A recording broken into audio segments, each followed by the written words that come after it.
अध्यक्षपदी तुमची निवड झालेली आहे. पाठीमागे ठेवा साहेब. आज निवड झालेली आहे.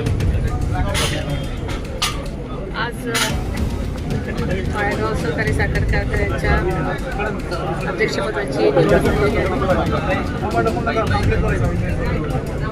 आदरणीय दादांचं माळेगाव सहकारी कारखान्याला महाराष्ट्रातच नव्हे तर देशात एक नंबर देण्याचं स्वप्न होतं आणि आज इथल्या शेतकऱ्यांनी, सभासदांनी, संचालक मंडळांनी आणि सगळ्यांनीच माझ्यावर हा विश्वास दाखवून